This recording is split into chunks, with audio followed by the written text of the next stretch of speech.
Babak baru perseteruan pihak Agus Salim yang didukung pengacaranya Farhad Abbas dan tim versus Pratiwi Novianti yang didukung tim kuasa hukumnya hari ini terjadi. Ya, Herwanto selaku Ketua Umum Barisan Advokat Bersatu sekaligus kuasa hukum Novi, hari ini Kamis tanggal 21 November 2024 mengadukan Farhad Abbas ke Peradi terkait kisru donasi 1,5 miliar rupiah untuk Agus Salim versus Novi. Pengaduan Herwanto ke Peradi atas Farhad Abbas dilakukan hanya sehari setelah Farhad Abbas mengadukan Novi ke Kementerian Sosial Republik Indonesia. Lantas, atas tuduhan pelanggaran apa yang diduga dilakukan Farhad Abbas sehingga diadukan ke Peradi oleh Herwanto? Seperti apa pula tanggapan pihak Peradi atas pengaduan tersebut untuk Farhad Abbas? Seperti apa tanggapan Farhad Abbas ketika mengetahui dirinya hari ini diadukan ke Peradi oleh rekan-rekannya sesama advokat? Pemirsa, bersama Intens Investigasi, kami hadirkan kabar terkini, terpercaya, dan teraktual. Tetapi sebelumnya jangan lupa untuk like, subscribe, dan juga share channel YouTube ini.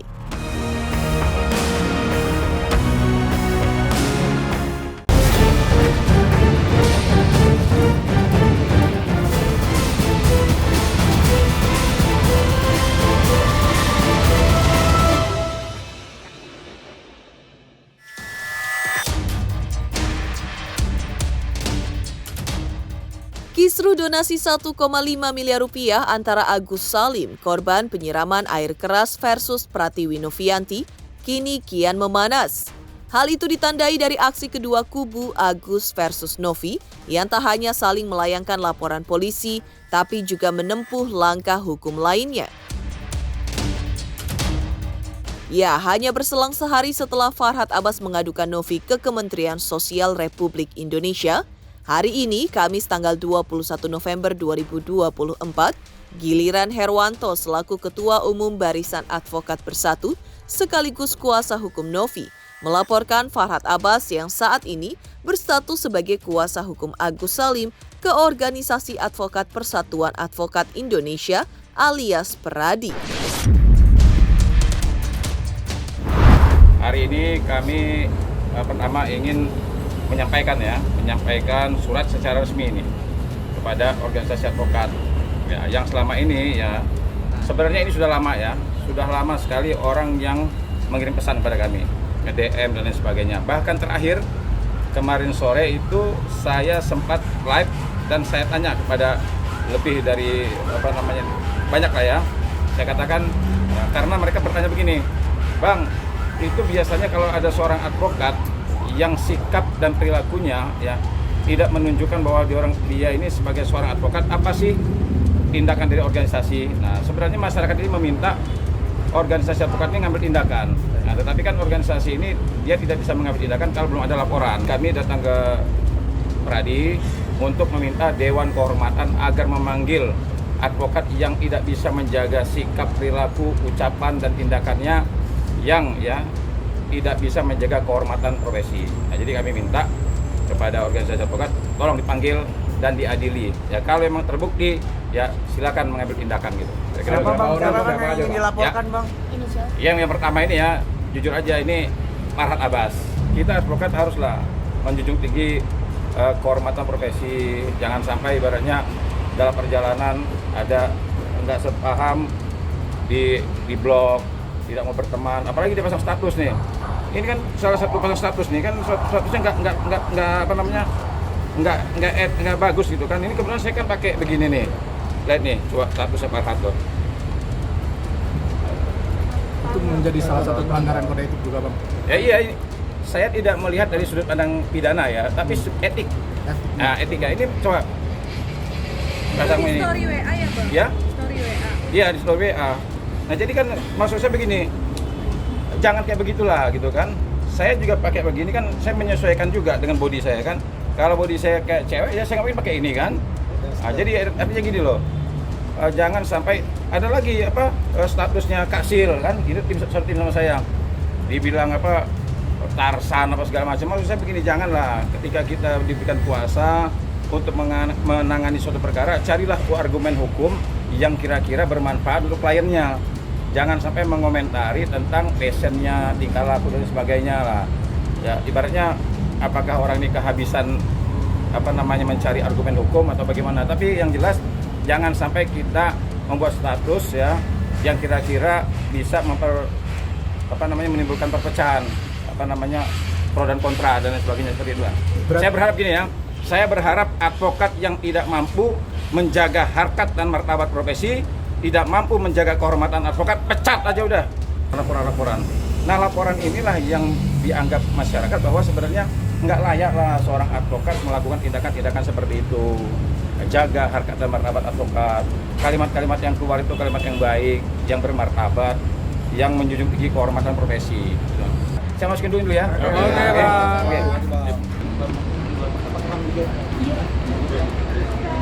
Saya boleh nggak ditengkerin mic?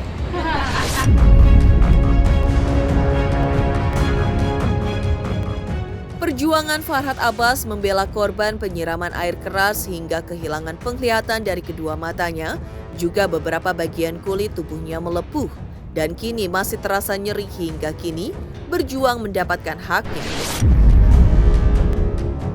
Donasi yang kini berbuah menjadi kisruh panas dan berujung pada aksi saling menempuh langkah hukum. Lantas, seperti apa Herwanto menjelaskan terkait pelanggaran yang diduga telah dilakukan Farhad Abbas sehingga ia hari ini diadukan ke Peradi oleh rekan-rekan sesama advokat? Jadi ketika surat kami sudah sampai, nah ternyata mereka juga menyambut baik. Menyambut baik artinya ketika surat sudah sampai, mereka langsung bisa bergerak.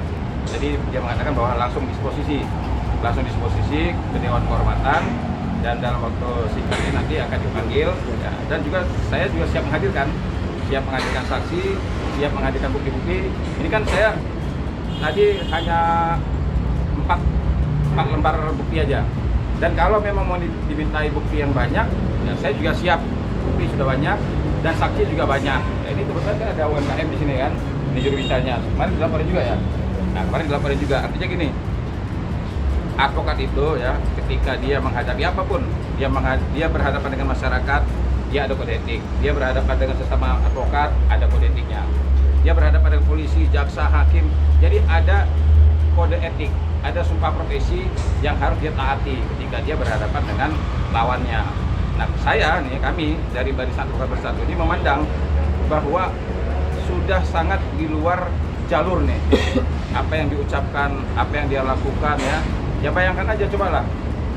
Kemarin itu kan mengatakan Presiden Prabowo kalau perlu ke rumah Agus. Nah, jadi kalimat-kalimat seperti ini yang menurut kami, ini kok jadi saya sendiri ya, saya jujur nih, saya sendiri sebagai advokat itu kadang-kadang mendengar kalimat-kalimat yang keluar tuh rasanya saya mendengar tuh malu juga gitu.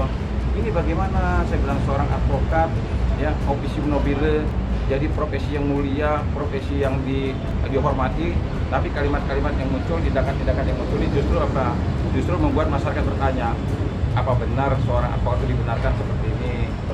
Saya semenjak jadi mahasiswa ikut pendidikan pengacara, ikut ujian pengacara, sampai berpraktek pengacara, saya tegaskan kepada masyarakat, tidak dibenarkan seorang advokat melakukan tindakan-tindakan seperti ini. Yang jelas saya bisa menilai dugaan pelanggaran kode etik ini kuat. Kenapa dugaan pelanggaran kode etik kuat? Ya karena tadi kan, ya seperti dia berhadapan dengan saya, dia langsung mengatakan tidak ingin berteman, langsung ngeblok saya. Itu kan sebenarnya dari etika sudah melanggar. Kemudian dengan saya pakai begini, terus kemudian dia bikin status. Apalagi kalimat-kalimatnya seperti itu, ya kan tertuju kepada lawannya. Nah, ini menurut saya dipandang dari sudut etik ini sebenarnya melanggar. Nah, terkait dengan nanti apakah Dewan Kehormatan mau memberikan sanksi seperti apa, itu kita kembalikan ke Dewan Kehormatan. Artinya seluruh advokat yang satu grup sama kita tidak setuju, sangat tidak setuju terkait dengan status yang dibikin oleh Farhad. Nah, cuma saya kan mewakili dari mereka, ya silakan, saya sudah izin kepada tim, ya Kak Sil selaku ketua koordinator, ya dia mengatakan silakan Bang, melaporkan saja, nanti kita juga akan menyusul. Bang, berapa?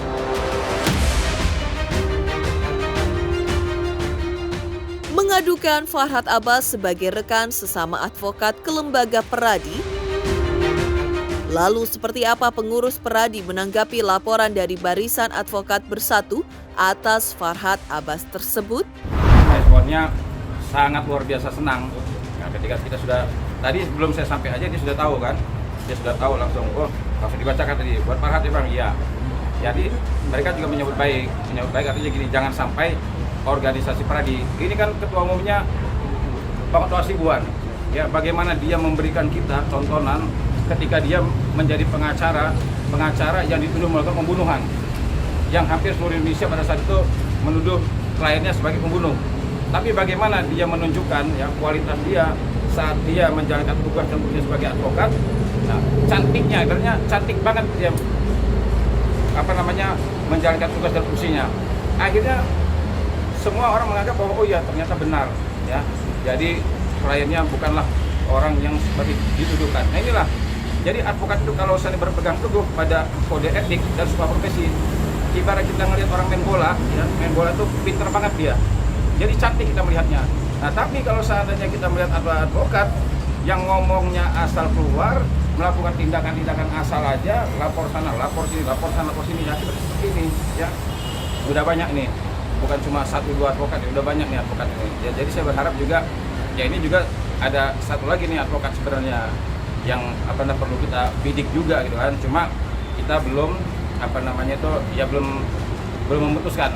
Nah, langkahnya kira-kira mau kita lakukan seperti ini atau bukan. Nah, cuma kan gini, perbedaan antara Farhad ya dengan advokat lainnya ini ada perbedaan. Kalau Farhad kan sudah bisa dibilang kan dia ini public figure juga. Artinya banyak orang ketika dia muncul di media kan banyak mata tertuju pada dia. Nah ini yang harus kita jaga. Jangan sampai advokat yang sudah cukup terkenal, nah justru tidak memberikan contoh yang baik. Ini hari ini spesial, resmi ya, spesial untuk Farhad Abbas. Ya, ini spesial untuk mantan teman saya ini. Jadi hari ini saya sempat-sempatkan sama tim ini agar bisa ya teman kita ini, mantan teman kita ini bisa dipanggil. Ya kalau seandainya memang ternyata terdapat nanti ketika disidangkan ya cukup beralasan untuk diambil tindakan, ya kita serahkan kepada Dewan Kehormatan ya. Tapi cuma sekali lagi saya mendorong Dewan Kehormatan mengambil tindakan tegas ya. Kalau kira-kira memang ini bisa mencemarkan nama baik profesi, udah jangan ragu-ragu, pecat aja, jangan ragu-ragu, karena masih banyak calon-calon advokat yang mau jadi advokat. Jadi jangan pertahankan advokat yang kira-kira bisa merusak kehormatan profesi. Bang, kalau juga benar melanggar kode etik, berarti Bang Farhadnya akan dicabut berarti? Ya bisa. Jadi sanksi itu banyak. Ada sanksi dicabut izinnya selama 3 bulan, ada selama 6 bulan, ada setahun, ada sanksi teguran. Nah kalau seandainya benar-benar tindakan-tindakan dari advokat ini benar-benar ya artinya berat, ya artinya cukup membahayakan juga, ini bisa dicabut permanen. Jadi bisa dipecat permanen gitu. Jadi tidak lagi dia bisa berpraktek. Ya nanti tergantung Dewan Kehormatan. Kalau Dewan Kehormatan ini menimbang bahwa oh ini cukupnya membahayakan kehormatan profesi, tidak baik dan sebagainya, itu bisa dipecat. Karena sudah ada advokat ya yang justru berkelas internasional. Itu ketika Dewan Kehormatan menganggap bahwa ini membahayakan, dipecat permanen. Ya, bukannya dipecat biasa aja, bukan 3 bulan 6 bulan, permanen dipecat ya. Jadi artinya sudah ada contoh. Nah, itu ibaratnya yang sudah kelas internasional loh. Ya, jadi sebenarnya organisasi advokat ini tidak main-main, ya, tidak main-main. Kalau seandainya dia memberikan sanksi, itu luar biasa berat. Farhad Abbas yang telah mengetahui dirinya telah diadukan ke Peradi oleh Herwanto selaku Ketua Umum Barisan Advokat Bersatu sekaligus kuasa hukum Novi. Lantas seperti apa Farhad Abbas menanggapi pengaduan dari Barisan Advokat Bersatu atas dugaan dirinya telah melakukan pelanggaran kode etik sebagai advokat? Adakah Farhad Abbas akan melakukan pengaduan balasan atas Barisan Advokat Bersatu kepada organisasi Peradi? Kamu jangan menanya-nanya, lapor apa? Dugaan apa? Kode etik. Kode etik apa? Mencabut ini Bang izin aku sebagai pengacara. Iya, kamu jelas dulu kalau pertanyaan sama saya gitu. Jangan sama orang gitu. Kompetensi orang itu sebagai apa? Kalau cuman lawyer-lawyer yang menggugat Kapolri, menggugat ini, jangan dihebohin, kasihan kalian punya TV nanti nggak ada yang nontonnya. Hari ini UMKM ya, jangan lagi berani datang ke rumah gue ya, karena yang punya uang bilang itu bukan uang titipan, itu adalah uang pribadi dia, urusan dia sama Elsa Sharif, jadi nggak ada urusan sama gue ya. Ingat ya, dia udah ngomong. Kemudian dia nggak menuntut, dia tidak pernah nunjuk lawyer, dia hanya menyarankan supaya Elsa mengembalikan untuk membantu. Bang ada rencana mau melaporkan balik Bang Herwanto mungkin? Pokoknya bilang sama dia, lu buktiin aja gue melanggar kode etik. Kalau gue nggak terbukti, gue laporin lu. Gue laporin sampai kapok lu, sampai mewek nih. Bikin repot aja berisik. Ini perkara dia bukan lawyer siapa-siapa, tiba-tiba nongol. Ada lawyer ring 1, ring 2, ring 3, ring 7 apa?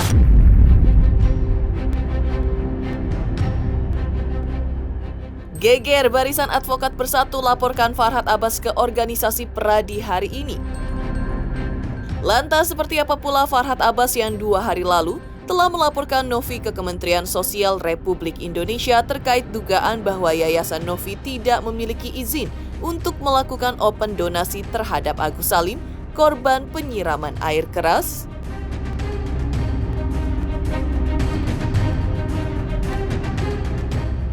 Pemirsa Intens Investigasi, jangan lupa saksikan terus Intens Investigasi setiap hari Senin sampai dengan Jumat, tayang 5 kali sehari dan Sabtu tayang 3 kali sehari, yaitu pada pukul 11 siang, 12 siang, 3 sore, 5 sore, dan 6 sore, tentunya hanya di YouTube channel. Dan pastikan jangan lupa untuk like, subscribe, share, dan juga komen channel Intens Investigasi. Selamat untuk Intens Investigasi karena sudah mencapai 3 juta subscribers di YouTube. Sukses selalu and all the best. Oke.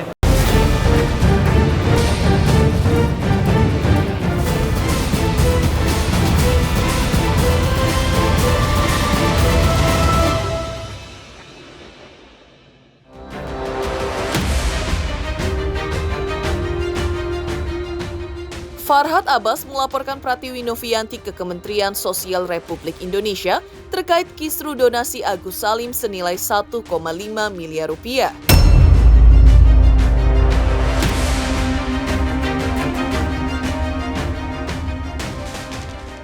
Setelah kemarin Agus dan Farhad Abbas melakukan pertemuan dengan Kementerian Sosial, Farhad Abbas mengungkapkan bahwa pihak Kementerian Sosial mengaku pihaknya sudah menegur Novi sebagai ketua yayasan karena diduga telah melakukan open donasi untuk Agus Salim tanpa izin sah dari Kementerian Sosial.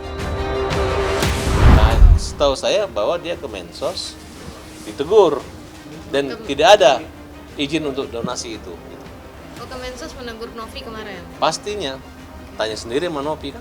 Jangan begitu, saya nggak tahu. Pengancaman itu. Nanya aja, maksudnya. Lu ada izin nggak, itu aja kan bicara legalitas. Dari awal kan sudah katakan, legal nggak? Lu jangan nggak legal, tapi lu ejek-ejek gue yang ilegal kan. Apalagi ada petisi minta Farhad mundur dari pengacara, apa itu? Udahlah, kalau lain kali kalau kalian udah bermasalah dengan saya, bukan Farhad lawan kalian. Kalian sudah berbenturan dengan hukum. Kenapa saya ada di situ? Karena saya tahu ada yang bisa menjangkau kalian tentang hukum ini gitu. Jadi makanya jangan menyerang pribadi saya. Karena itu Agus bukan dilindungi oleh Farhad, tapi dilindungi oleh hukum. Farhad Abbas mengungkapkan bahwa tujuannya melaporkan Novi ke Kementerian Sosial Republik Indonesia adalah agar ia kapok alias jera. Laporan ke Kementerian Sosial dinilai Farhad Abbas merupakan langkah-langkah yang konkret yang ia ambil lantaran kasus ini sudah memasuki ranah hukum, di mana ada aturan bagi sebuah yayasan yang hendak mengumpulkan donasi dengan meminta izin terlebih dahulu ke Kemensos. Dan ada juga denda atau hukumannya jika melanggar. Ya menyangkut uang. Ya. Apa dana penerimaan uang dan barang itu seperti apa? Aturannya di mana? Apa ancaman hukumannya, dendanya? Walaupun cuma 10.000, denda hukuman penjara kurungannya cuma 3 bulan. Tapi ada peraturan-peraturan lain dan akan mengaitkan dengan instansi terkait lainnya.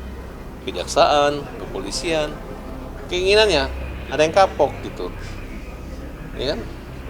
Malah saya bilang kalau lu nyerang saya, senang banget gue nya, tapi udahlah kalau udah minta maaf ya baik-baik aja lah. Saya nggak membuka di sini dulu. Gitu. Mereka mendukung atau gimana? Kalau saya sih saya minta kearifan dan kebijaksanaan aja, bahwa ada orangnya namanya Agus, tidak fiktif, ini orang buta. Jangan diperombak-ombak main-mainkan gitu. Di depan media sih boleh-boleh saja kalian nyerang kayaknya gimana gitu. Kayaknya kita mengganggu, kan dari awal saya sudah katakan. Sekarang baru rasakan kan. Kalau saya sih mending, ya itu dana pribadi Agus. Tapi yang dipersoalkan adalah dana yang masuk ke yayasan. Bukan dana yang masuk ke dalam rekening Agus. Kalau itu dipersoalkan juga, siapa yang menyarankan, siapa yang memasang rekening itu?